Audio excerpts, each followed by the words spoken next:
Hello, my name is Justin McClure, and I'm here today with Will Sloan. And you're listening to the Important Cinema Club. And today, we're talking about Carolee Schneemann, who passed away on March 6th at the age of 79. So what big Hollywood blockbuster did she direct, Will?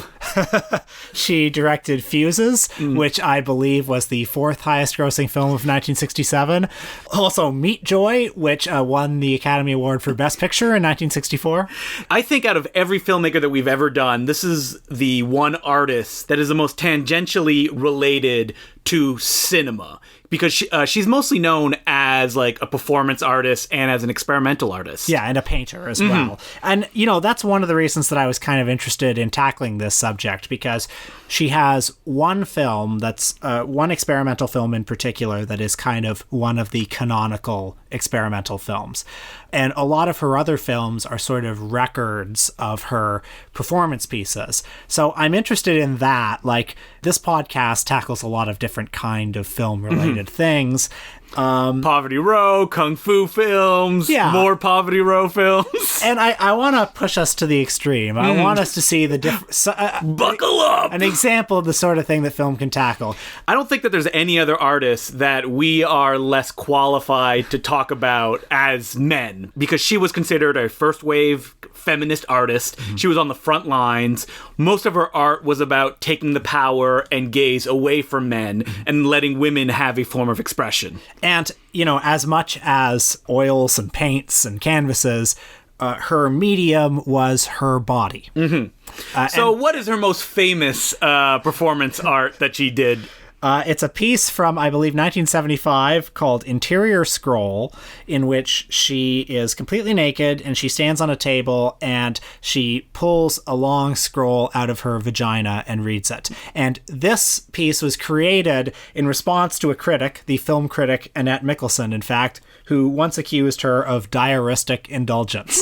And she thought, oh, you want diaristic indulgence, eh? I'll give you some diaristic indulgence. As an artist, in all the interviews that I read, she often said that people would call her work pornographic, narcissistic, that it was the wrong side of feminism, using her body in a way that is sexual and trying to exploit herself in a way that a lot of critics, especially men, found very displeasing. Yeah, well, I guess it's like what people would ask, like, what is the image that you should be projecting? Like, by making your own sexuality, by kind of flaunting your own sexuality, that's not quite the right word, but by just putting it out there. By putting it out there so much, are you really just succumbing to the sort of thing that you would critique? No. I don't think so either, because, you know, you listen to the description of that Interior Scroll thing, and you know, I think maybe your first instinct would be to think, wow, that sounds kind of gross. And then you think, well, why does it sound kind of gross? I mean, that's every piece of work that she did was always putting that stuff out there and questioning the audience. Why do you find this disgusting? Why do you find this displeasing? Yeah.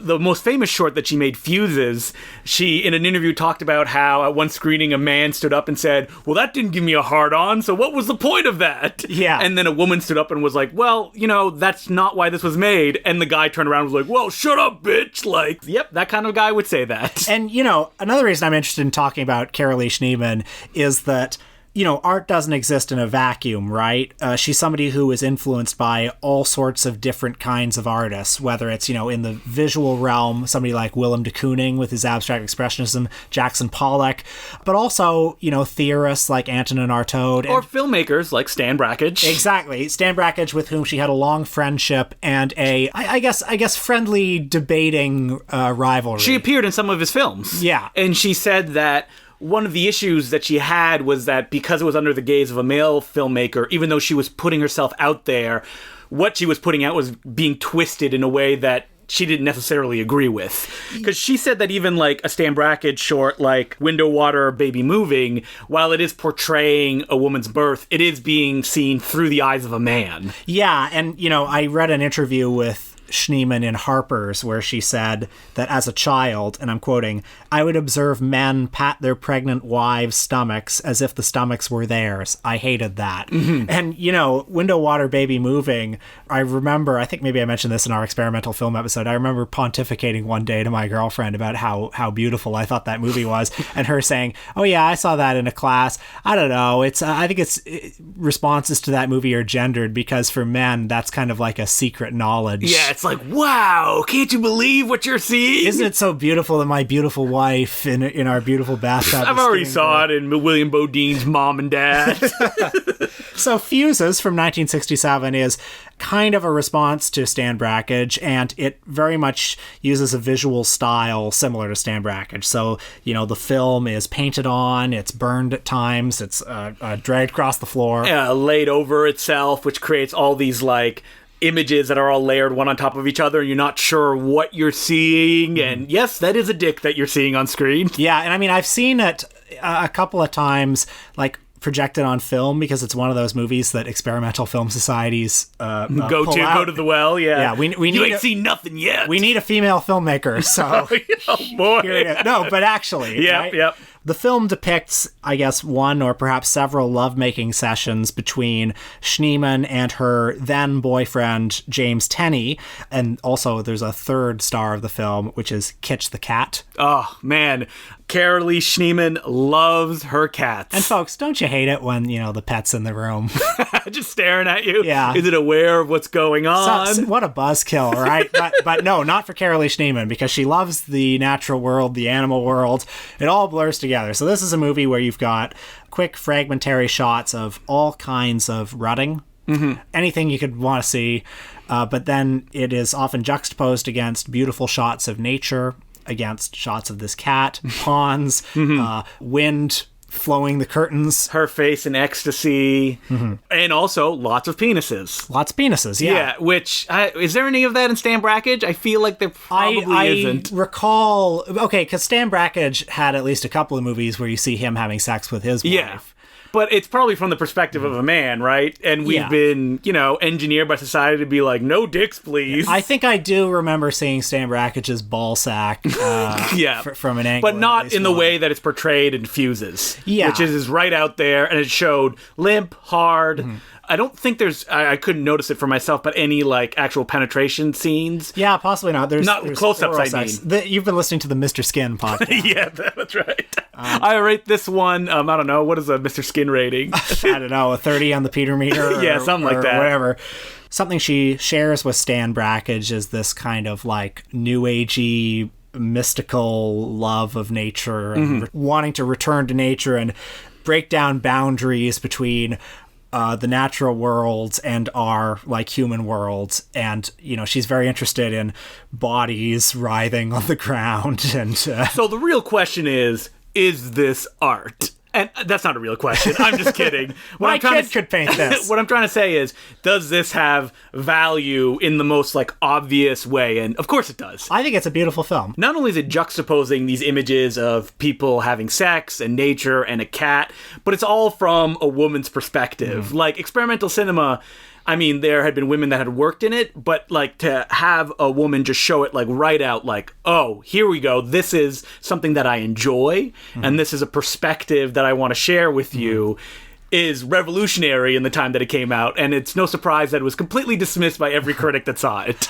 I like the movie's depiction of sex because she wanted to, move away from typical formulaic depictions of sex. The movie is very powerful because it feels like being invited into this privileged space. You are the cat. You are the cat. Yeah. And, the sex, it's not like the sex tells a story the way it often does in pornography, right? Where there's a pretty rigid series of things that happens. Sex, and then climax. It's this amorphous, spontaneous thing that goes in and out. It's this idea of sex, of when you think of sex, you don't usually think about it in a very rigid and chronological fashion. You think about it as just a feeling of either pleasure or something that you want, and this is being portrayed in that way, as this idea of just 18 minutes of pleasure just up on screen. And as an act, sex is not segregated from the rest of your life either. It's all over the place. Yeah. And that there's no kind of separation between things that are graphic and things that are just everyday. It's very beautiful to look at, too. I love all that Stan Brakhage visual stuff. And, listen, I'm not a smart enough guy to compare her use of nature with Stan Brakhage's use of nature, but I wonder what the difference is. I wonder if, would she argue that, in a movie like Dog Star Man, there's almost this rugged masculine quality to it. And I wonder if there's a difference between that and her more Well, she's talked that Fuses, especially, is a very musical composition, and it's something that the viewer actually doesn't really become aware of unless you watch it 2, 3, or 4 times, and that there is a method to the madness that I don't think it has that kind of forward pushing momentum of Brakhage, which is like, look at all these images, look at me running up a hill in slow motion or upside down. It's, as we said, it's kind of like a flowing idea of, you know, pleasure and the world around her. So, a little bit about Carolee Schneemann's background. She was born in 1939. Her father was a physician, so through him, she was sort of exposed to different kinds of bodies and, was fascinated by the body. From a very young age, she was interested in sort of the intersections of sexuality and art and nature, probably even at like a pre-sexual Yeah, she's state, talked about it like, before her teen, she became very accustomed to her own body and wasn't ashamed of it.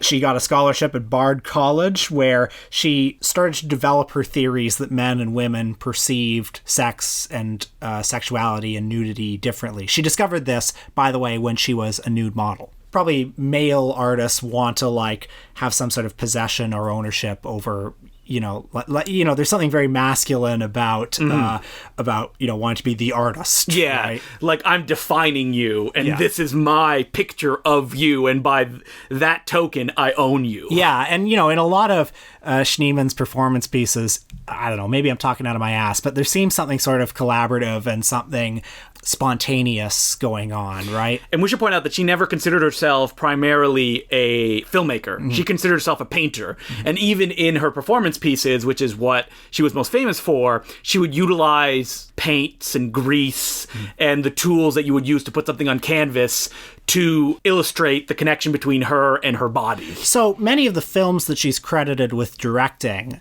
are basically filmed records of her artistic practice. There's one from 1976 called Up to and Including Her Limits, where it was sort of half performance piece, half painting, where her body was held up by a harness, her presumably naked body held up her by naked a harness. body. And she had her in her outstretched hands some crayons and a big canvas surrounding her, and then as she would swing, her crayons in her hands would brush against the canvas. And she thought of this as maybe not a rebuttal, but a conversation with Jackson Pollock, and using her whole body, not just the hands, and her body interacting with space as the point. And she would also do a lot of confrontational pieces. Like she made a short film called Viet Flakes in the middle of the Vietnam War that just showed atrocity footage over like a 10-minute span. And it's set to this audio collage by James Tenney, actually, the leading man from Fuses, which mixes a lot of different music sources. There's some Bach, there's some Victorian chants, and there's also a lot of like 1960s top 40 stuff. I think there's some snippets of the Beatles in there, and it's an awkward watch, not just the juxtaposition between the music and the images, but the fact that the images are often out of focus and fragmentary, like taped off like a screen, and you can barely see what's going on. So this awful footage almost comes off worse because it's just out of the corner of your eye and you can't really understand what it is. Viet Flakes was incorporated into another one of her performance pieces, which was also itself preserved in a film called Snows from 1967. This is a rather elaborate dance performance in which the audience was able to control a lot of the lighting through this electrical switching system. So, Viet Flakes would be shown on a screen behind all of this, all the strange light effects. And basically the performance piece was meant to protest the Vietnam War. Are you a fan of performance art? Have you gone consciously to go see it? I don't dislike it, but it's certainly not my preferred. No, me neither. Like, it's something that it's difficult when you're talking about this kind of experimental art, especially performance art, to separate yourself from the, I guess, is the word I'm looking for, sarcastic or ironic kind of look at it. And Carolee Schneemann said that, like, there was no irony in any of her work either. That it was, like, straight up, this is what she actually means. I mean, it's hard to believe in a way because, it's not ironic, but it's confrontational. Yes, it is very confrontational, but, like, she doesn't mean for people to laugh at this. I mean, all her work is confrontational because it's like, I'm showing you something that you're afraid of, and I want you to just stare at it. I kind of think, like, how can you not laugh at Interior Scroll just instinctively? Like, you laugh when you're uncomfortable at something, right? Yeah, I mean, but there's no irony there, Yeah. right? Why are you laughing at this thing? Like, why is it making you uncomfortable? And it's because we've all been, raised to be scared of the human bodies and the acts that everybody does behind closed doors. And I mean, let's face it. I mean, we're among friends here. The human body is horrifying. It is, yes. Disgusting. And everybody should be ashamed of it. So that's what you got from watching something like Fuses? Yeah, it's like, I mean, Whoa, censor Carolee Schneemann. Carolee Schneemann and I can disagree. No, that's not the point that I got. But hey, her other most famous performance piece, which perhaps bears mentioning, is Meat Joy from 1964, which I think it ran an hour when you saw it as a performance piece. But an hour. I know. But it has been preserved in a 7-minute short film, and I think 7 minutes is good. Yeah, and so this short is a bunch of people, and they just take meat, like fish and poultry and a beef, and they just rub it all over their body, and then the men pick up the women and throw them over their shoulder like meat, creating the connection between both of them. And, over the hour, there's a lot of writhing on the floor. There's a lot of just touching and fondling. God, I can just smell it under those hot lights, all that meat that's been left out. More and more meat and fish and liquids and solids get accumulated on the stage.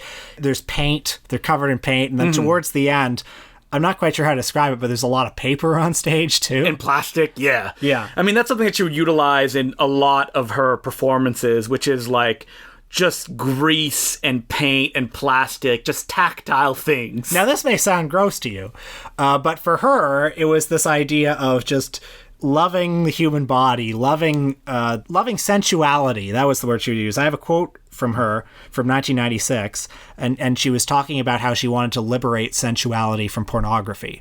And she says, "The old patriarchal morality of proper behavior and improper behavior had no threshold for the pleasures of physical contact that were not explicitly about sex, but related to something more ancient, the worship of nature, worship of the body, a pleasure in sensuousness." And I know that when this piece was performed in Paris, at least one guy jumped up from the audience and got so angry that he went on stage and started strangling her. Really? Yeah. Wow. It just makes you wonder these kind of reactions that people had to this. Being confronted with things that are, in and of themselves, doesn't hurt anybody. Yeah. But they're perceived as just offensive. I mean, Meat Joy and Interior Scroll sound like the things that you say when you're trying to make fun of art and performance art. But it's also holy shit art. Yeah. You can't believe that this is something that somebody would do on stage. And the fact that if you get angry when you hear about it, or if you get disgusted, you've got to do something with that feeling. It's so unfathomable to me that somebody would do that's the reaction that they would have. Yeah. And she was not particularly popular for a lot of her life. Well, she said that she wasn't popular or wasn't considered in the kind of curriculum of feminist artists till 1997. Interesting. And, Stan Brakhage was somebody who, again, showed himself having sex on screen, and he showed his wife giving birth. Everybody's like, oh, Stan Brakhage, he's so brave. Yeah, but when it's a woman doing it and a woman really putting it out there, it's different. Well, she talked about pornography and the idea that pornography was out there, everybody was watching it, but that's under the male gaze. Yes. It's all men that are doing that, or women that are usually under the thumb of men behind the scenes. And for her to try to take control, to show it, and it be thrown away from male critics who are in charge, and also some of the feminist critics as well, because she was viewed as exploiting her own body for the sake of art. Now, by the end of her life, I'd say that she was pretty much reclaimed. There was enormous outpouring when she died a couple of weeks ago, even from the mainstream press. Her films are actually kind of hard to find, and Fuses, and as well as all the other films that sort of document her creative practice, they exist online, not in very good condition. It would be nice if they could be released in a proper Blu-ray. I feel like she probably owned the rights to all that stuff, and if you go to her website, you can find ways to get access to it. But stuff like Fuses is on Vimeo in all of its uncut glory, because it could not exist on anywhere like YouTube. And she continued to work throughout most of her life. One of her projects was in Infinity Kisses, which was 140 photos of her kissing her cat. Yeah, I watched that one. That was from 2009. You know, It's exactly what I just said it is. yeah, it's not my favorite of her work. No. She also did in 2001, did you ever hear about this installation she did called Terminal Velocity, which was a bunch of photos of the people jumping out of the towers at 9/11, and it was just them blown up, so it was just the person and not what was going on around them to make them individual as opposed to like being part of this whole disaster. And she did that in December 2001. That's interesting. I have not formed an opinion on that yet. Yes, the line between exploitation and actually respecting the people that Yeah. died in this tragedy. Because it's not like they can consent to showing their bodies plummeting to the ground. And as we also mentioned, that while it took a long time, like in the 90s, for her to be recognized, there's actually a lot of books I could find about her, and she was very open about, like, talking and being interviewed. It's interesting that she says that, like, there was no feedback to anything that was going on. Like, she wasn't really criticized in, like, journals or anything like that. She wasn't really making money, and so essentially any letters or phone calls was the only reaction she got to some of her work. But, you know, it's good to hear that she did have, like, a last few decades where she was being recognized and she was being put in the historical place that she deserved to be. Do we have any letters? Yep, our first letter is from Elias Brander, and as per usual, you can send us letters at importantcinemaclubpodcast@gmail.com. This letter is pretty long, but there is a good question in it, so I'm going to jump to that part, and it goes, do you enjoy reading about culture that you actually have no intention of engaging in?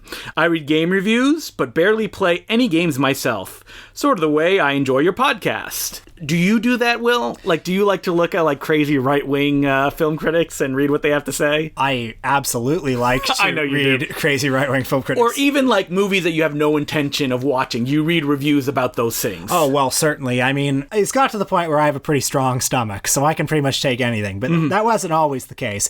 And, you know, when I was growing up, it would be so fascinating to read about, like, The Guinea Pig series. Guinea Pig series, Cannibal Holocaust, you know, kind of extreme pornography. You know, the stuff like that always kind of fascinated me. And like, or even I remember by the time I finally saw Pink Flamingos when I was in grade 12, it was a little anticlimactic because it was like, God, I know everything that Yeah. I know all the offenses. Yeah. And it was probably even bigger in your mind than the way that it's portrayed on screen. Yeah, and, you know, I don't know. It's fascinating to me to read about stuff, like really transgressive stuff, like, I don't know, atrocity footage or kind of Mondo type shit. I'm much more inclined to want to read about that than I am to want to actually sit down and watch it.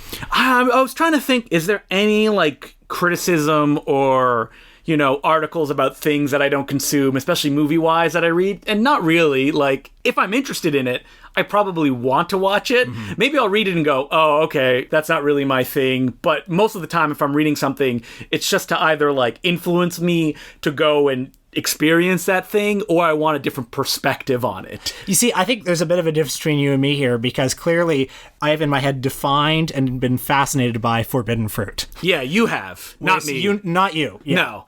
It must be my Catholic upbringing. I mean, I was also brought up Catholic, prayers every night. And I have to say, one good thing that I did, I would have to tell my mom every night, never think of anything. She's like, you open a door for someone, anything like that? I'm like, I can't think of anything. Well, you know, when you're a child, what power do you have to do good things? Yeah, exactly. Nothing. I should have just taken down, like, said hello to a friend and just used that every night. But I was a child. I couldn't think of that. You know, I felt this way about going to confession because, you know, you would have to do a confession and it was like, I haven't sinned. I'm a child. Did you have to do confession often? Not regularly. Yeah, but, it was you a know, special now and thing then. for us that you'd have to go and, like, do confession. So, you know, it'd be like, okay, I used the Lord's name in vain once, or I lied, or, you know. I didn't do anything bad. I'm perfect. I killed a homeless drifter.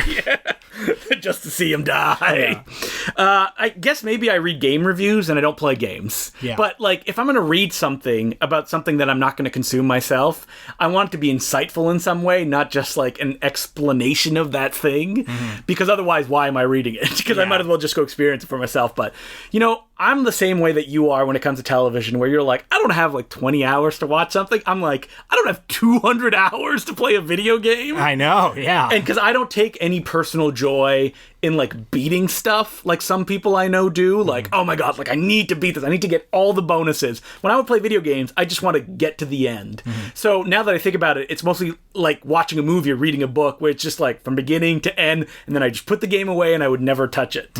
Because there's no, I don't know, there's no victory, or who cares if you beat a game? Yeah. Nobody. It's all about the journey. Yeah, that's right. Beating a game is actually always very melancholy. Are you sad because you don't have anything left to play? Yeah, Or yeah. all your friends are going off into the distance? Mario, Luigi, they're all... That's probably the last game you played and completed. Was Exactly, so I know. Well, thank you very much for the letter, Elias. And as per usual, you can send us other letters at importantcinemaclubpodcast@gmail.com. On the Patreon this week, we're discussing the man himself, Mr. Stanley Kubrick, with The Shining. Perhaps you've heard of him or his film. Yep, we're taking the straight down the middle path when it comes to Patreon episodes. Not always. You know, Sometimes, because we want you to be like, oh man, I need to hear what they have to say about The Shining. Do they like The Shining? Yeah. Do they? Yeah. Oh, we may have a controversial opinion, and I have my own little pet theory of what the movie's really about. The moon landing, right? Perhaps it's Minotaur related? You know what I want to do on a Patreon soon is that movie Snuff by the Finleys. Oh, yeah, that's right. I've never actually seen it, because why would I? Exactly. So it's like, I've always kind of wanted to see it. I feel like we probably said everything we have to say about Snuff on the Roberta Findlay episode. Without even having seen it. Because I've seen the end footage. Right. Yeah, I've seen me too. that. I saw it in the Video Nasty documentary, That's I right. think. And other than that, it's just another Roberta Findlay, Michael Findlay. This is, what we're talking about right now is probably meaningless to all I love listeners. setting up like, we're going to talk about stuff people know The Shining, and then we a deep dive into the filmography of Roberta Findlay. Check out that episode if you haven't. It's a great episode of the Important Cinema Club. So listen, rate and review on iTunes. Yes, please. Not enough rating and reviewing going on. It's our fault. We forget to remind you. It really takes like someone like battering into the head of a listener to actually go and do it. I've rated and reviewed shows on iTunes only because a podcast has told me to do it like 100 times. And I'm like, you know what? I do enjoy the show that I listen to almost every day. For free. Yeah, I should go and do it. Yeah, so guys, I hope you feel a bit guilty. And if you feel especially guilty or you want some sweet entertainment, become a Patreon subscriber for $5 a month, patreon.com/The Important Cinema Club. And make sure to check us out on YouTube, which it'll be up by the time you hear this. We did our top 5 Edgar G. Ulmer films. The world is so hungry for it. Like, what are the Edgar G. Ulmer films that I should check out? So make sure to go see that on YouTube. Just search The Important Cinema Club. Folks, the plugs aren't over. So many plugs. Oh my so many God. plugs, yeah. But the plugs... Casper mattresses. Plugs aren't over because next week on the podcast, we will be discussing old-timey cereals. That's not a plug. That's just coming soon taste. Will we return on the next episode of the Important Cinema Club and talk about a subject? Yes. What if we leave it as a cliffhanger, what we're going to talk about? So we just said the cereals. But which specific cereals? Oh, yeah. You won't know until you check it out. Is there anybody listening out there who's like, I hope they talk about my favorite cereal? Ah, you're right. It's stupid. We're going to talk about The Adventures of Captain Marvel and Les Vampires. Les Vampires. That was a nice attempt at saying Les Vampires. Yep. Louis Fayad's classic French serial, and William Whitney, a favorite of me and Will's, kind of defining superhero serial, The Adventures of Captain Marvel. So that'll be what we'll be doing next week. And until then, my name's Justin Clue. I'm Will Sloan. Thanks for listening. So this week we were supposed to do an episode of the Important Cinema Club Super Show, and as we had done in the past, we were going to pick 2 new movies we were going to talk about. I think we were going to talk about Climax, and you suggested, you know what, I'll go see Captain Marvel. And I foolishly didn't jump in and go, no, Will, don't do it. You're not going to like it. Well, I hadn't seen it at this point, I don't think. Right. Well, I just suggested Captain Marvel because it's popular. It's the biggest movie right now, so why not? And look, I like to think I have an open mind. There are Marvel movies that I've liked. Thor Ragnarok, I assume? Nah, not so much that one. Really? I thought shocking. I thought Spider-Man Homecoming was okay. I thought Iron Man 3 was pretty good. But yeah, I don't know. And then I guess Into the Spider-Verse doesn't count. On Letterboxd, Will was like 1.5 stars, Captain Marvel. When I gave that 1.5 star review, which by the way is a completely honest review. Yep, that's completely honest. A total reflection of what I was feeling. I knew, just as I was about to put my thumb on it, that Justin would see that and he would groan. I could hear your groan from a mile away. But I did the responsible thing, and I went, let's not talk about it. on camera because you know what I'm going to say. I know what you're going to say. Why would you like consume something like, I don't know, asparagus? If you're like, ugh, I don't like asparagus. Like, you know you're not going to like it. And it's just something that doesn't connect with you. It's not like Captain Marvel is asparagus, where it kind of hits you on where it's sort of irrational why you like it or not. I feel like I could give an argument for why I think Captain Marvel is not a good movie and why I think there should not be other movies like it. I think that's ridiculous. But because when I read that 1.5, my reaction was like, I can like objectively explain why it deserves a better rating than this. What was there to like in it? Well, there's lots of stuff to like in it. I don't want to get into this argument. And I know people can be like, this is like an argument. You know what I liked about it? I liked the Samuel Jackson de-aging on Samuel L. Jackson. It's you want me to parrot the review that I said? It's like the fourth book of a convoluted sci-fi novel. I agree. And in a ripoff of a Shane Black film for a little bit. And then, what was the last thing I said? I forget. And the just kind of generic Marvel climax where like a bunch of action happens. Boy, couldn't agree more. We are entirely on the same page about this movie. But I can enjoy that. And I can the thing about like these Marvel movies is they're made by an evil organization that has a monopoly on everything. But that doesn't mean that people, I feel like, can't enjoy what they're doing, because as something that's like morally repugnant, I feel like the people making these movies enjoy making them. I can't believe I'm arguing this. Fuck, we gotta get off Captain Marvel because it's bothering me and it's bothering us and it's causing a rift. Let's talk about the new Jackie Chan movie, which we watched the first 25 minutes of. Ugh, bad. It's called Night of Shadows Between Yin and Yang. Mm-hmm. And, well, I mean... What's there to like in that? Jackie sings a song. Yeah, I think I would also give that 1.5 stars if I watched the rest of it. Yeah. I might give it 2. There was But I think that's something like those Marvel movies. They're too popular, though. Like, that doesn't that affect when you watch them? It does affect, but that's because art doesn't exist in a vacuum. Mm-hmm. Like, our response to art, society's response to art, in some way shapes the art itself. Yeah. But I can see that this is bringing us down and making us sad. It's not making me sad, because, like, I enjoy a lot of these movies, and I actually made a decision that I go see them by myself. Mm-hmm. And, like, I don't see them with anybody else. Because I know that a lot of the people in my circle, they don't like those movies. Mm-hmm. So, like, why would I bring them along with me? You know, I'll also say that hating Marvel movies is not cool. It's the easiest thing you can do. Yeah, but when people say it, it feels like they're, like, looking down at the little people. And that, like, rubs me the wrong way, too. Oh, it's a class thing. Yeah. Okay. Snob versus snob. No. Because it's like saying, if I say I hate McDonald's, then do I hate all the good people who can't afford other food? Yeah, I mean, McDonald's is also an evil corporation that is poisoning the world. Haven't you seen Super Size Me? Yeah, I probably like McDonald's a bit more than I like Marvel movies. No, I mean, again, I'm glad you liked it. I don't begrudge people enjoying movies. No, I don't begrudge them either, even though they're destroying cinema and what it could be, right? Yeah. I wish people... No, I was going to say I wish people liked the movies I like, but then it wouldn't be cool anymore. I won't be special.